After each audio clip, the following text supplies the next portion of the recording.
And now chapter 28, Existential Ecstatic Love.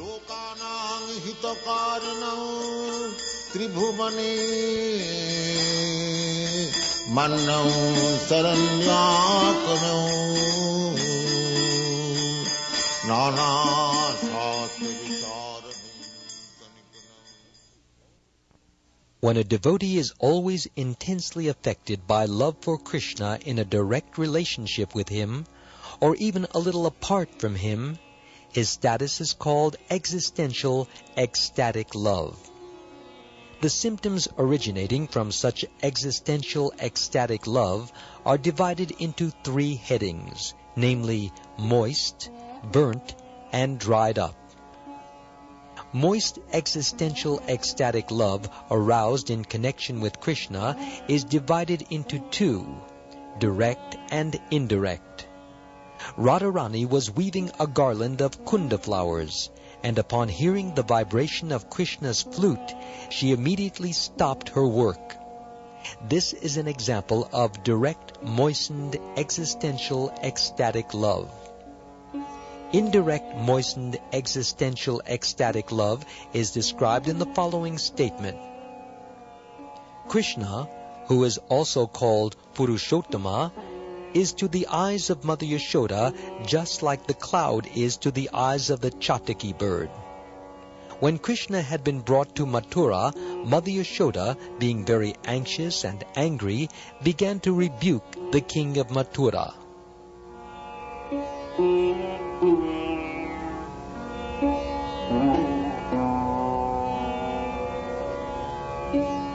Burnt existential ecstatic love is divided into three, and one example is as follows.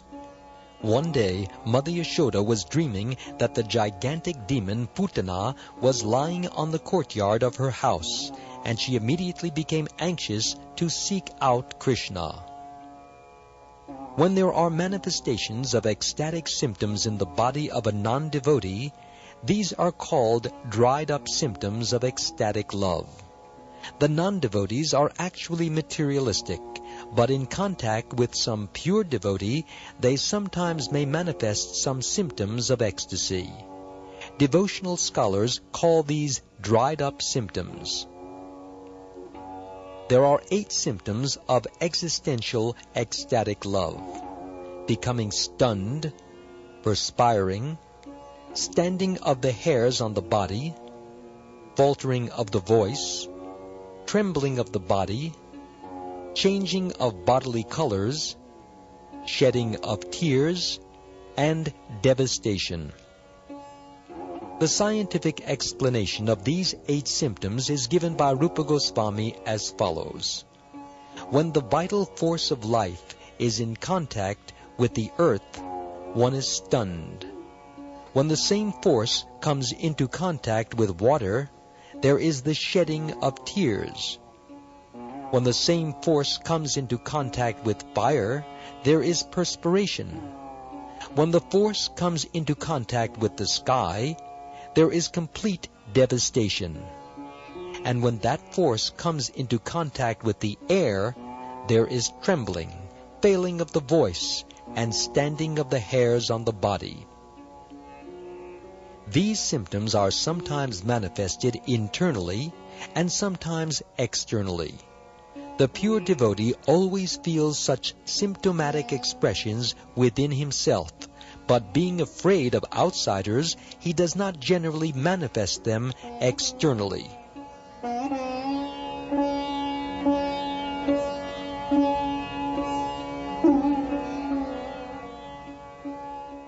Becoming stunned. The symptom of being stunned is caused by ecstatic tribulation, fearfulness, astonishment, lamentation, and anger. This symptom is exhibited by a stoppage of talking, a stoppage of movement, a feeling of voidness, and an extreme feeling of separation. When Uddhava was describing Krishna's pastimes to Vidura, he said, quote, "One day the gopis became stunned when Krishna, in the dress of a gardening maid, entered the greenhouse and enlivened them with joking and laughter. Then when Krishna left the greenhouse, the gopis were seeing Krishna so ecstatically that it was as though both their minds and eyes were following him." Unquote.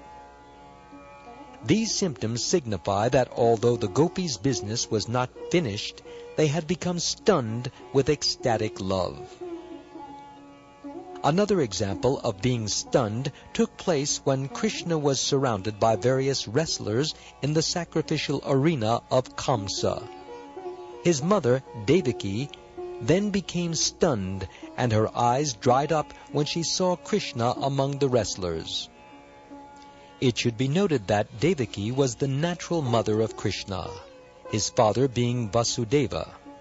In order to protect the divine baby from Devaki's brother, Kamsa, Vasudeva delivered Krishna to Nanda and Mother Yashoda in Vrindavan, and it was there that he exhibited his childhood pastimes. At 16 years of age, he returned to Mathura, where Devaki had given birth to him, and vanquished Kamsa in the arena mentioned here. There is also an example of the astonishment of Lord Brahma. It is explained in the 10th canto, 13th chapter, verse 56 of Srimad Bhagavatam, that when Brahma understood that this cowherd boy was the Supreme Personality of Godhead himself, he became stunned. All of his sensory activities stopped when he saw all the cowherd boys again along with Krishna. Lord Brahma was so stunned that he appeared to be a golden statue with 4 heads. Also, when the residents of Braja found that Krishna had lifted Govardhan hill with his left hand, they became stunned. Astonishment caused by lamentation was exemplified when Krishna was entering into the belly of the Bakasura demon, and all the demigods from higher planets became stunned with lamentation. A similar example of becoming stunned was visible in Arjuna when he saw that Ashvatthama was attempting to release his Brahmastra at Krishna. The Brahmastra was a nuclear weapon controlled by mantra or sound vibration.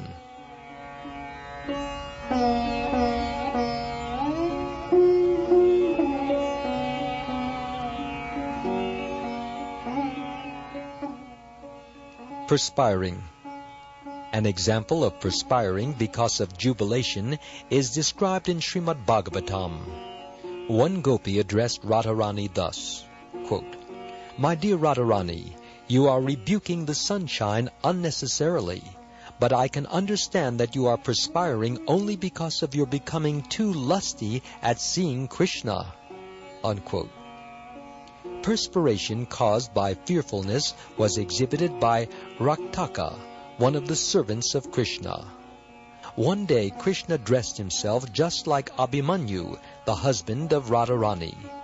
Abhimanyu did not like Radharani's association with Krishna, and therefore when Raktaka saw Krishna in the dress of Abhimanyu and thus mistook his identity, he began to strongly rebuke him. As soon as Raktaka finally understood that it was Krishna in the dress of Abhimanyu, he began perspiring. This perspiration was caused by fearfulness.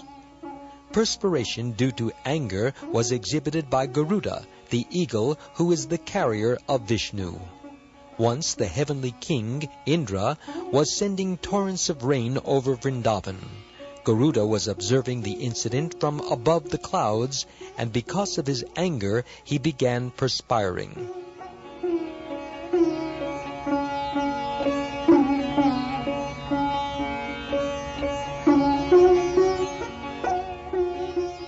Standing of hairs on the body. The standing up of hair on the body was manifested when Mother Yashoda found within Krishna's mouth all of the universal planetary systems. she had asked Krishna to open his mouth wide just to see whether he had eaten dirt. But when Krishna opened his mouth, she saw not only the entire earth, but also many other planets within his mouth. This caused a standing up of the hair on her body. The standing up of hair on the body resulting from jubilation is described in the 10th canto, 30th chapter, verse 10 of Srimad Bhagavatam, in connection with the gopis engaged in the Ras dance. During this Ras dance, Krishna disappeared all of a sudden with Radharani, and the gopis began to search him out. At that time, they addressed the earth and said, quote, "Dear earthly planet, how many austerities and penances you must have undergone to have the lotus feet of Krishna always touching your surface.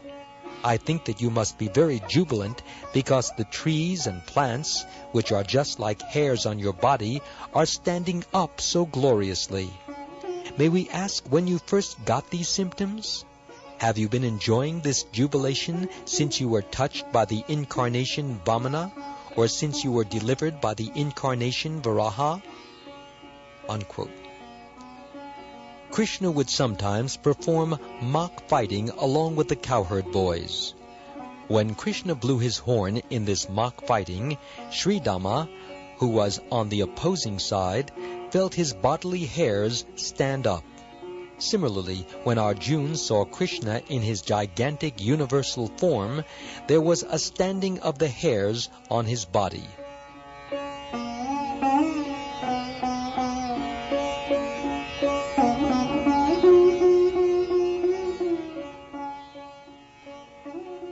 Faltering of the voice. When Krishna was going to Mathura on the chariot driven by Akrura, Yashoda and all the gopis came to try to forbid him to pass and to block his way. At that time, Radharani was so perturbed that in a faltering voice she requested Mother Yashoda to please stop Akrura. Faltering of the voice resulting from wonder was exhibited by Brahma.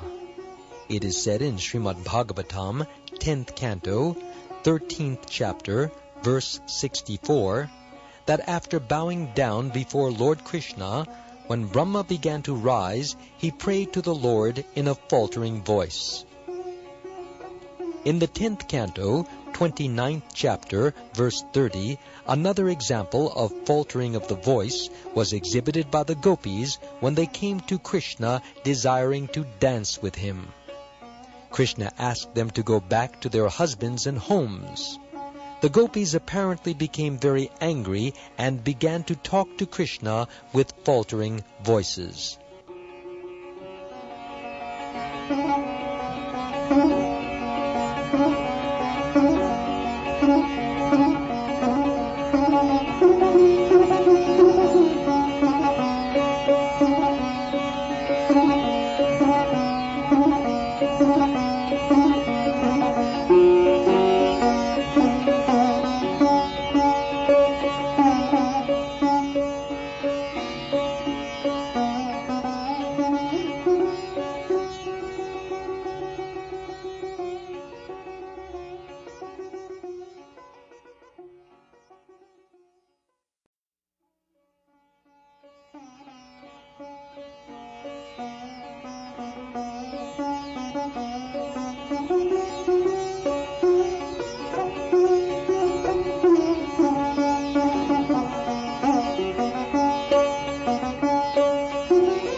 In the 10th canto, 39th chapter, verses 56 and 57 of Srimad Bhagavatam, a faltering voice due to jubilation was exhibited by Akrura when he was shown all of the Vaikuntha planets resting within the river Yamuna.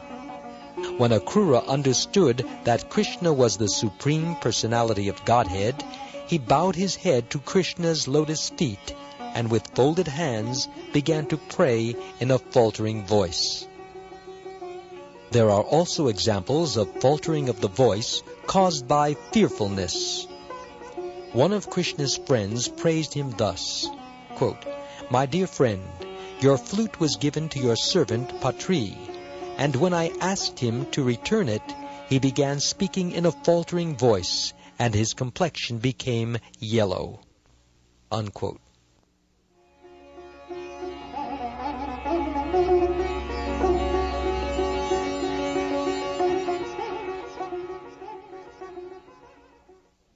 Trembling.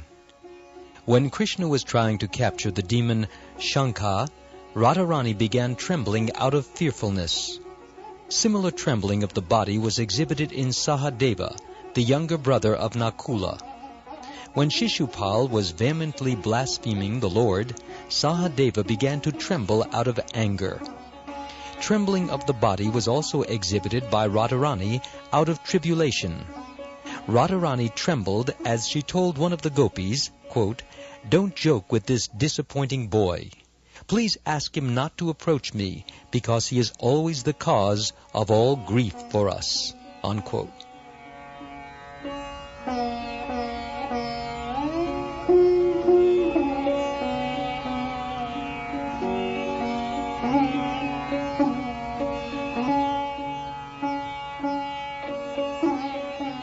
Changing of bodily color. Sometimes, due to great aggrievement caused by the dealings of Krishna, the body changes color. The gopis therefore addressed the Lord thus, quote, "Dear Krishna, due to separation from you, all the denizens of Vrindavan have changed their color. And because of this change of color, even the great sage Narad was thinking of Vrindavan as a white island in the ocean of milk." Unquote. When Krishna and Balaram were present in the arena of Kamsa, Kamsa's body changed color. Similarly, Indra's face changed color when he saw that Krishna was protecting all the denizens of Braja by lifting Govardhan hill. If the color change takes place due to excessive jubilation, the hue turns red. Because such a change of color is so rare, Srila Rupa Goswami does not further discuss this point. Tears. Out of jubilation, anger, or separation, there may be the pouring down of tears from the eyes. When such tears are very cold, they are due to jubilation, and when they are due to anger, the tears become hot. In all cases, there is a severe movement of the eyes, and the eyes generally become reddish. There is also an itching sensation which causes the sufferer to rub his eyes. When the lotus-eyed Rukmini, the first queen of Krishna in Dwarka, was shedding tears out of ecstatic jubilation, she did not like the tears. There is a passage in the Hari Vamsha where Satyabhama begins to shed tears because of her great affection for Krishna. An example of shedding tears because of anger was exhibited by Bhima when he saw that Shishupal was insulting Krishna in the Rajasuya arena of sacrifice. Bhima wanted to kill Shishupal immediately, but because Krishna did not order him to do so, he became morose with anger. It is described that there were hot tears covering his eyes, as a thin cloud sometimes covers the evening moon. In the evening, when the moon is slightly covered by a thin cloud, it looks very nice, and when Bhima was shedding tears on account of his anger, he also looked very nice. In the 10th canto of Srimad Bhagavatam, 60th chapter, verse 23, there is a nice example of Rukmini's shedding tears of lamentation. When Krishna and Rukmini were talking, Rukmini became frightened of separation from Krishna, and therefore she began scratching the earth with her red lotus-like nails. Because she was shedding tears, the black ointment from her eyes was dripping, along with the tears onto her breasts, which were covered with kumkum powder. Rukmini was so aggrieved that her voice was choked up.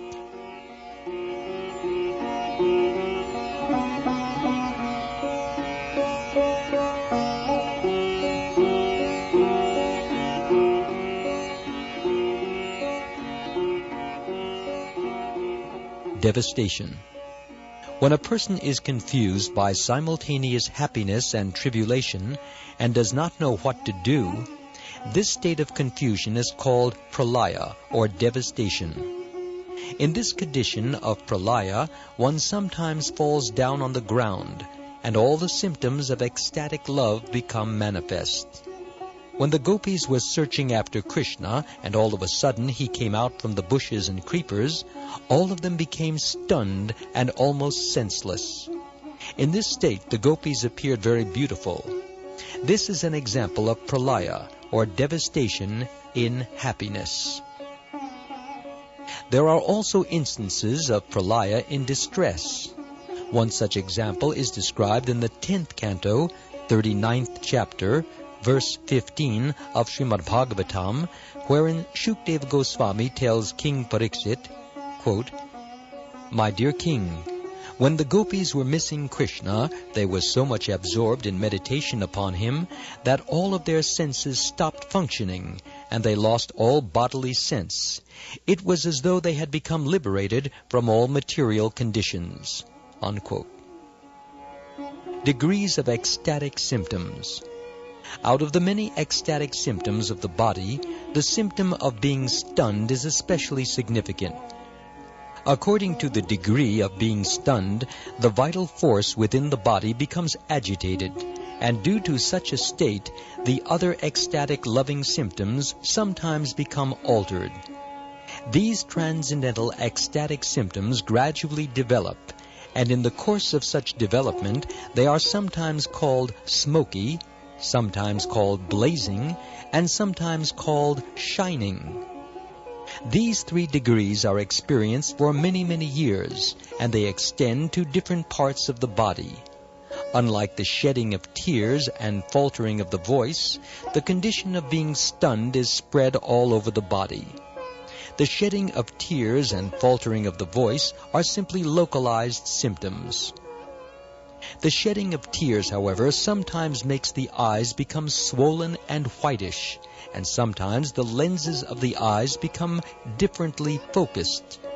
Faltering of the voice may sometimes cause choking in the throat and extreme anxiety. As the different symptoms of these ecstatic manifestations are localized, they are accompanied by different local reactions. Example: when the throat is choked up because of a faltering voice, there may be a sound like gura. Such sounds choke the voice, and with extreme mental anxiety, they may be manifest in different ways. All these symptoms are listed under the dried-up existential condition known as smoky, and they are exhibited in different ways.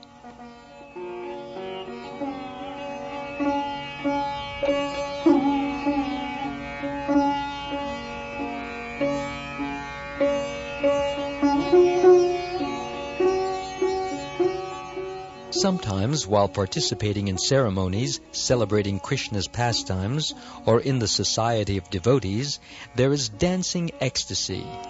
Such sentiments are called blazing. None of the above symptoms can be manifested without the basic principle of strong attachment for Krishna. In the smoky condition of such ecstatic expressions, the symptoms could otherwise be hidden.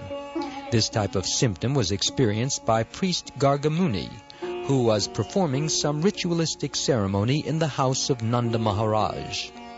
When he heard about Krishna's killing of the Aghasura demon, there were some tears visible in his eyes. His throat was trembling, and perspiration covered his whole body. In this way, priest Gargamuni's beautiful face assumed a nice condition. When several such ecstatic symptoms are visible, the condition is called blazing. For example, one of Krishna's friends told him, quote, "My dear friend, as soon as I heard the sound of your flute from within the forest, my hands became almost motionless, and my eyes became full of tears, so much so, in fact, that I could not recognize your peacock feather. My thighs became almost completely stunned, so that I could not move even an inch. Therefore, my dear friend, I must acknowledge the wonderful vibration of your transcendental flute." Unquote. Similarly, one gopi said to another, quote, "My dear friend, when I heard the sound of Krishna's flute, I tried to hide myself from the reaction of the vibrations. But still I could not check the trembling of my body, and therefore all of my friends in the house could detect my attachment for Krishna without any doubt." Unquote. When the ecstatic symptoms cannot be checked, and they simultaneously appear in 4 or 5 different categories, this stage of ecstatic love is called shining. The example is cited in this connection that when the sage Narad saw Lord Krishna standing before him, his body became so stunned that he stopped playing on his veena.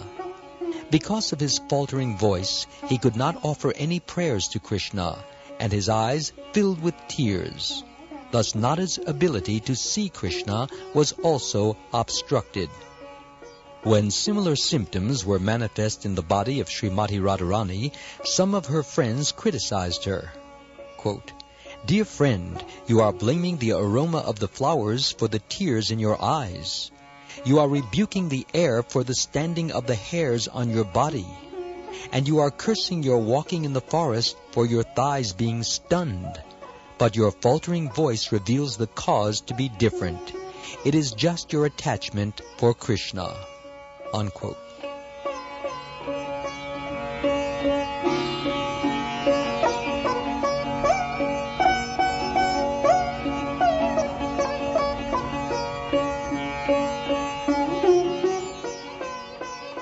Srila Rupa Goswami remarks that when various symptoms become manifest very prominently, the devotee's condition may be called the brightest.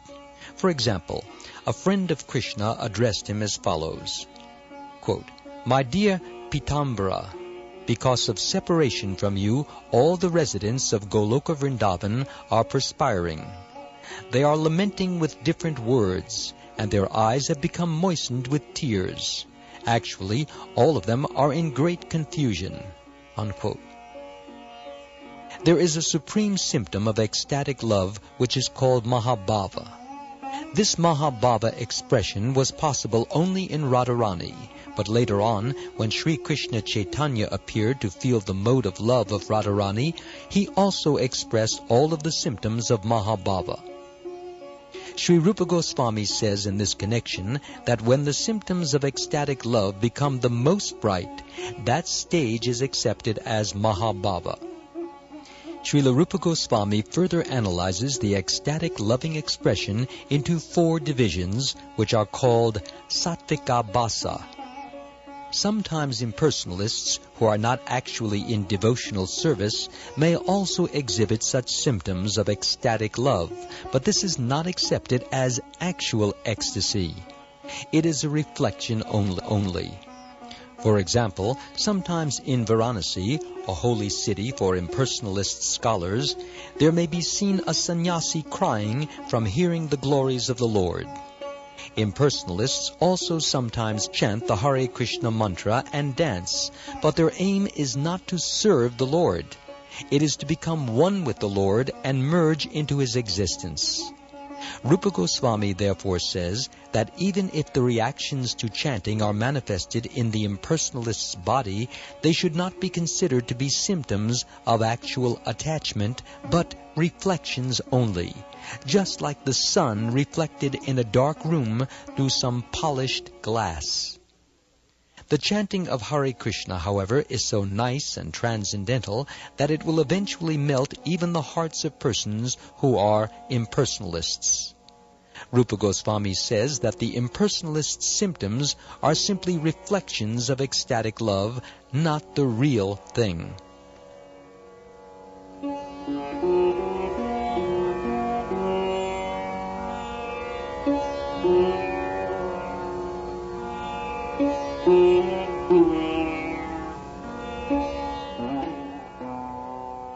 Sometimes it is found that when staunch logicians, without any trace of devotional service, and without actually understanding the transcendental glories of the Lord, sit down to hear the glories of the Lord, they appear to be melting and shedding tears. In this connection, there is a statement by a devotee who addresses the Lord thus, quote, "My dear Mukunda, I cannot properly express the glories of your pastimes. Even when the non-devotees hear of your glorious pastimes, they become affected and shed tears and start to tremble." Unquote. Such non-devotees are not actually melted. They are hard-hearted. But the influence of the glories of the Lord is so great that even the non-devotees sometimes shed tears. Sometimes it is found that a non-devotee who has practically no taste for Krishna and who follows no rules or regulations can, by practice, make a show of devotional symptoms, even crying in an assembly of devotees. This shedding of tears is not actually an ecstatic, loving expression, however. It is done simply by practice. Although there is no need to describe these reflections of ecstatic love, Rupa Goswami gives some instances where there is no actual devotional service, and such expressions are manifested.